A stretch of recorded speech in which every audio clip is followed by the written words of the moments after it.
Amulongo Nimo Timi. Salam Kabupaten Mimika.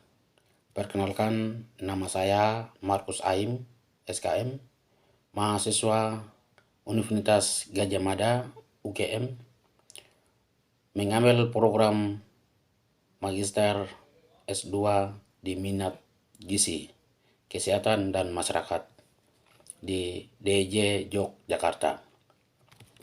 Saya mau menyampaikan beberapa hal terkait dengan disampaikan oleh Pak Bupati Mimika dan Kepala Dinas Kesehatan, Pak Sekretaris, serta beberapa OPD yang disampaikan, salah satunya seperti Pak Sekda sendiri. Kemarin tendaka honorer di Kabupaten Mimika sudah dirumahkan kembali tanggal 13 Januari 2022 bulan ini. Maka hal ini perlu dievaluasi kembali. Jadi intinya bahwa saya lebih sepakat dengan Pak Bupati punya penyampaian bahwa di tingkat kepala dinas atau OPD-OPD itu tidak diizinkan oleh merekrut honor baru atau tenaga kontrak baru, karena itu tidak ada aturan jaminan hukum, itu sangat jelas. Jadi di sini saya lebih tegaskan lagi bahwa honor yang ada itu dimanfaatkan untuk jadi CPNS di Kabupaten Mimika. Salah satunya seperti Pak Bupati pada saat itu tahun 2015 jadi bupati pertama, itu beliau pernah janji bahwa anak-anak Amume Kamoro atau AK itu mau jadi CPNS tanpa syarat apapun, dan beliau pernah perintahkan untuk kita untuk jadi tim untuk merekrut 150 orang. Namun sampai dengan saat ini itu belum ada realita atau fakta untuk menjadi CPNS, malah itu jadi peralas untuk digunakan atau memanfaatkan orang itu untuk objekan. Hal ini kami kecewa berat, maka kami intelektual Kabupaten Mimika, Amume dan Kamoro atau orang asli Papua ada di wilayah Kabupaten Mimika meminta kepada Pak Bupati Mimika untuk memprioritaskan orang asli Papua dan Amume dan Kamoro untuk menjadi CPNS di Kabupaten Mimika tahun ini. Karena bulan depan, bulan Februari itu akan merekrut CPNS. Maka hal itu dimanfaatkan atau memberikan peluang sebesar-besarnya kepada Amume dan Kamoro untuk bisa menjadi CPNS di Kabupaten Mimika dengan 18 angka di dada. Karena berapa puluhan tahun akan mendatang, apabila Amume dengan Kamoro tidak dimanfaatkan jadi CPNS, maka 5 tahun ke depan Kabupaten Mimika akan dikuasai oleh Papua lain atau non-Papua.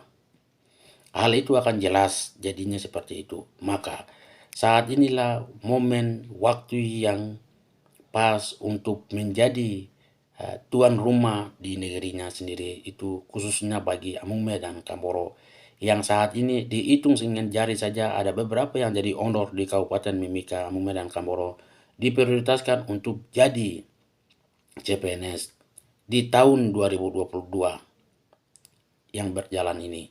Karena kami harapan besar intelektual atau generasi penerus Amume dan Kamoro ada di Kabupaten Mimika. Kami harapan besar kepada Pak Bupati Mimika, Wakil Bupati Mimika, dan Bapak Sekda Kabupaten Mimika, serta Ketua DPRD dan semua OPD-OPD. Kami harap bahwa minta dengan hormat dan kasih yang setingginya kepada mereka bahwa punya hak kewenangan itu ada jatuh pada Amume dan Kamoro untuk mereka bisa jadi CPNS di Kabupaten Mimika.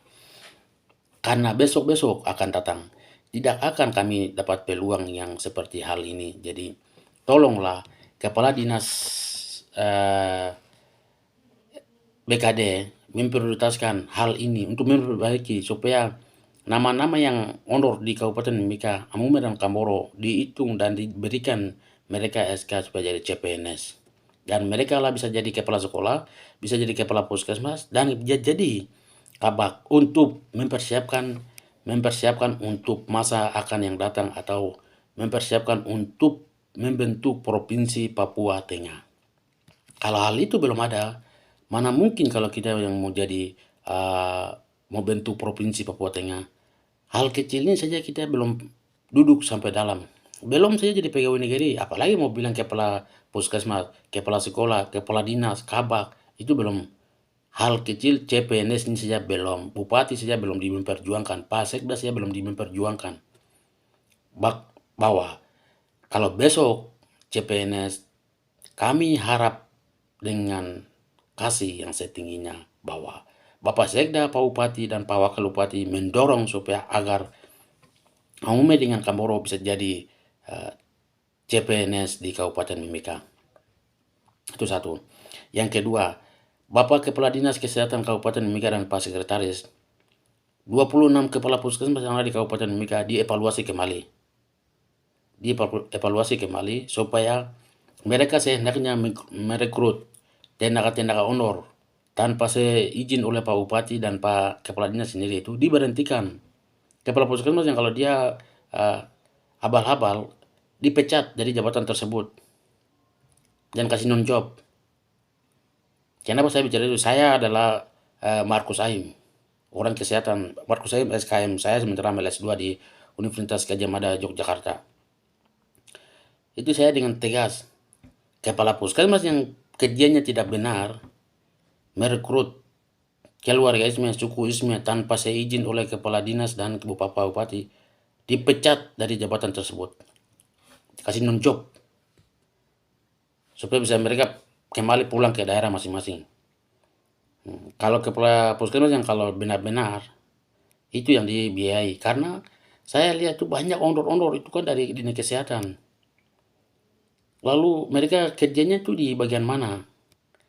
Sedangkan saya punya daerah di distrik jelas ya, saya belum pernah lihat ondor yang kerja di atas banyak. Alama, Moya, Singa, Arwano, Jita, Agimuka. Ini saya tidak pernah lihat. Jadi orang-orang itu benar-benar mereka mengabdi demi masyarakat, mengabdi untuk rakyat.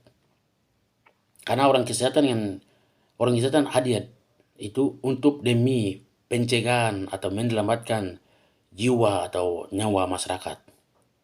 Bukan mereka datang untuk tinggal diam, duduk, makan gaji buta. Tuh. Kalau orang yang kalau memang benar-benar dia izin keluar untuk pendidikan itu jelas, tapi kalau tidak tanpa apapun, cuma tinggal aja di dalam kota, dipecat, ondor-ondor juga dipecat, pegawai-pegawai juga tuh dirumahkan semua. Supaya mereka tuh benar-benar mereka kerja. Jadi perlu ada tekanan-tekanan dari kepala dinas dan Pak Sekretaris untuk kesehatan, kepala puskesmas, supaya mereka bisa pembinaan khusus kepada bawahan di bawah. Jadi hal-hal ini itu harus ambil. Terus Pak Sekda juga sudah tolong mendorong untuk agar mereka bisa jadi CPNS di Kabupaten Mimika.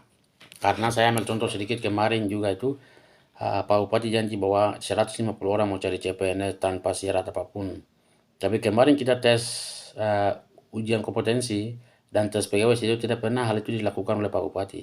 Jadi Pak Bupati itu juga harus mengawal kalau hal-hal seperti begini, kawal terus, mendorong terus melihat terus, bukan duduk di kursi sampaikan saja. Tapi Anda sendiri harus turun di dekap sampai kamu punya adik-adik itu jadi CPNS. Itu yang namanya disebut dengan Pak Bupati. Kalau cuma sekedar sampaikan saja untuk bicara-bicara saja itu tidak bisa, itu tidak benar. Maka nanti Bapak bicara yang lain, nanti bawahan di bawah itu mereka main itu lain. Jadi main lain, jalannya lain itu. Jadi hal ini juga harus perlu ditekan terus supaya jadi CPNS. Sama juga di BKD juga, Ibu Kepala Dinas Erlina juga itu harus perlu. Jangan merekrut karena dengan uang maka ambil honor-honor yang tidak-tidak yang 2-3 bulan jadi CPNS itu kan itu hal yang tidak benar itu. Jadi kalau orang-orang kepala-kepala dinas yang seperti begitu itu ditangkap, diproses sesuai dengan hukum undang-undang yang berlaku. Jadi jangan dibiarkan karena itu melanggar kode etik kepegawaian itu. Jadi harus diproses kembali. Nah, supaya benar-benar mereka itu sudah 5 tahun, 12 tahun, 10 tahun, 20 tahun itu yang jadi CPNS. Itu tidak boleh tes lagi. Itu mereka itu sudah jatah berat untuk jadi CPNS melalui persyaratan, melengkapi persyaratan saja. Nah, kalau baru-baru masuk, itu baru tes formasi umum. Nah, itu yang bisa dimanfaatkan.